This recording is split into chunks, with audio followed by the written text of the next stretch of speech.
Welcome back to Dickin' Around Outdoors. It's great to see you. Now, a couple weeks ago, we did an initial unboxing of the new Wolf and Grizzly cook set. And we told you a bit about the cook set, what the parts were, what the dimensions were, what the weight was. If you haven't seen that, it's right here on this link in the upper right-hand corner. Now, today, we're going to show you a cook in that cook set, and we're going to tell you what we think of it. Before we get there, and while the charcoal's starting, please take a moment to hit the subscription button in the lower right-hand corner. And if you have subscribed, thanks very much. We really appreciate it. So let's get cooking.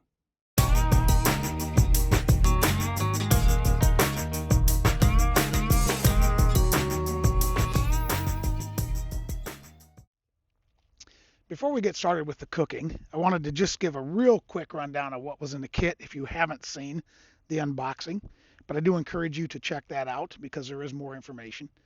The first thing that comes with the kit, and I do need to point out that you cannot use this cook set without Wolf and Grizzly's M1 grill. So first things first, you have to have that, and that is because you need this frame that comes with the grill. Now, with that in mind, the cook set comes with a different mounting bracket that you use to mount the cookware. So this comes with the cook set, and then the cook set itself consists of a lid, a cutting board, what they call a hibachi, a griddle, a cleaning rag, a pot, and there is a pot lifter that comes with it as well that I have sitting over by the grill. So those are the components that we're going to use today. So the first thing you need to be aware of when you're using this cook set is that it is made out of stainless steel. And if you're familiar with home cookware that's made out of stainless steel, very rarely do you see anything that is 100% stainless. Generally, there is aluminum sandwiched between the stainless steel layers, and the reason for that is because stainless steel is not a great conductor of heat. So one of the things that we did discover on our previous cooking was that this cook set requires a lot of heat to get hot. So today we've got a full bed of Wicked Good lump charcoal. We're going to make sure that we get enough heat on this, or at least we hope we get enough heat on it, and we're going to let this pan warm up a bit. We're going to do the spam on the hibachi, and once that's near done, we're going to slide this pan over. We're going to preheat the griddle, and we're going to cook the eggs on the griddle. We've let the pan heat up for 5 minutes. We're going to go ahead and give it a shot of spray oil. This is just Pam grilling oil. And we're going to toss the spam on.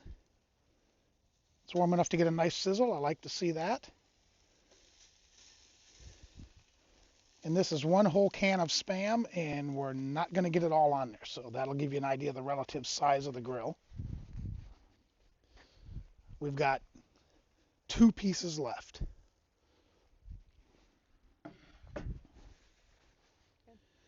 We've been cooking now for about 5 minutes, so I'm just going to give it a turn. And already I can tell there's no sticking, which is fantastic. Looks like we're getting a nice browning on the spam. There's a little stick, but not bad. And you can see the fire. Anytime you cook on fire or charcoal, you're going to have hotter and colder spots. So, you got to accommodate for that. So that's not anything with cookware. But so far, I think the fact that we have not a lot of wind today is beneficial because you are obviously going to have wind impact on anything like this when you're cooking. The other day we did have quite a bit of wind when we were cooking, and it made a heck of a difference. So that's good. But we seem like we're getting plenty of heat off this lump charcoal, and the spam is cooking just well, and we're not getting sticking. So kudos to that. It's been 10 minutes. The spam is done. We've put the griddle on to preheat. So we're going to take the spam off the heat. We're going to move the griddle to the center, let it warm up for a couple more minutes, then we'll toss the eggs on. One thing you can see, if you look at the griddle, is it does have a hump in the middle and a trough around the outside. I assume that's to make sure that it doesn't warp, but I'm curious to see how the eggs set in this griddle. So let's let this heat up. Let's get the Spam off, and we'll come back and put the eggs on. The pan is preheated now for about 4 minutes. We're going to go ahead and spray it with the Pam. Let that heat for a second. Then we're going to dump the eggs in, and let's see how the eggs set on the humps. Oh, we got a nice hot fire. And as you can see, the yolks have sort of rolled off the hump and into the trough and spread out a bit in the trough. They're not setting nice, but that's okay. Let's see how they cook. Now, as hot as this griddle was, you heard it sizzle when you put the eggs on. They're not setting up very quickly, so it feels to me like the eggs that had come out of the refrigerator recently, and of course were sitting out in this 36-degree weather, sucked a lot of the heat out of the pan. So it's going to take a bit for these eggs to cook. The griddle doesn't seem as efficient as the hibachi at this point. These eggs have been on now for just about 6 minutes.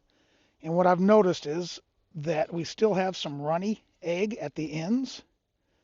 We do have a little sticking in the center, and the tops of the eggs aren't set very well. I'm getting ready to flip these, but what this tells me is that because it's a stainless steel, it's not distributing heat very well. It's very point source. So anything at the end, because we're using the fire safe, is not cooking as well. So maybe fried eggs aren't the ticket, maybe scrambled eggs, something that you're constantly stirring and moving around. But at this point, what it's telling me is it's not distributing the heat very well. We flipped the eggs. We're getting ready to take them off, but I wanted to show you that they are not the most beautiful fried eggs that I've ever made. We did break one of the yolk. We do have some sticking around the edge. So again, I think that it's a balancing act with this pan. I think if you get it too hot, you're going to get a fair bit of sticking. If you don't get it hot enough, it doesn't distribute heat and the ends don't cook very well. So this one, I would call this test probably not my favorite cook.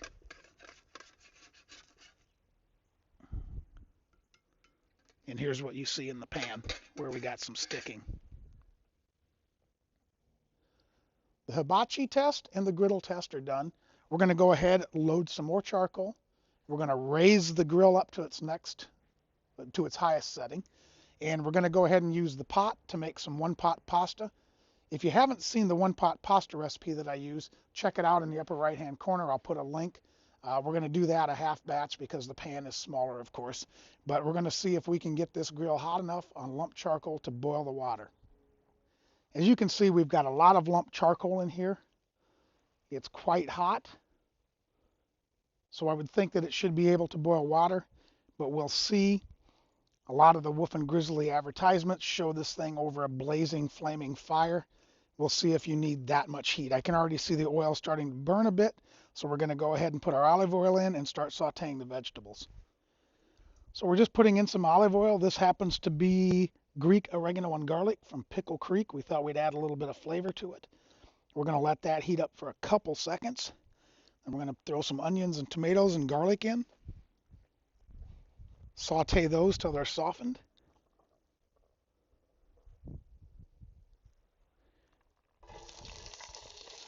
And as you can hear, we've got a nice hot pan. Got a nice sizzle going, just what you want to hear when you're sauteing things. So it did warm up. This pan got good and hot. The oil's hot. So it's doing exactly what we wanted. The vegetables have sauteed for 5 minutes. The heat is perfect. We've got a great saute going. So far this amount of heat is working well. We're going to put in some red pepper flakes. And I really like this pepper flake grinder from Flatiron Pepper because you get smaller pieces. So I like this. It's quite a nice tool. We're going to put in about 6 ounces of pasta and 2.5 cups of water, which is already warm, sitting close to that fire. Whew, that is hot.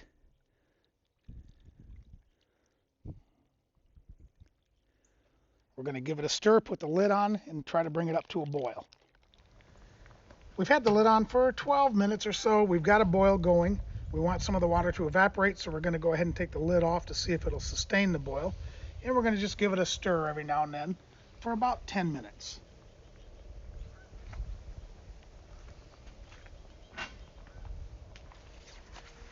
We have kept a really nice simmer for about 10 minutes now. And we're getting ready to take this off. As you can see, it's thickened up a bit. The water's evaporated. The pasta is cooked.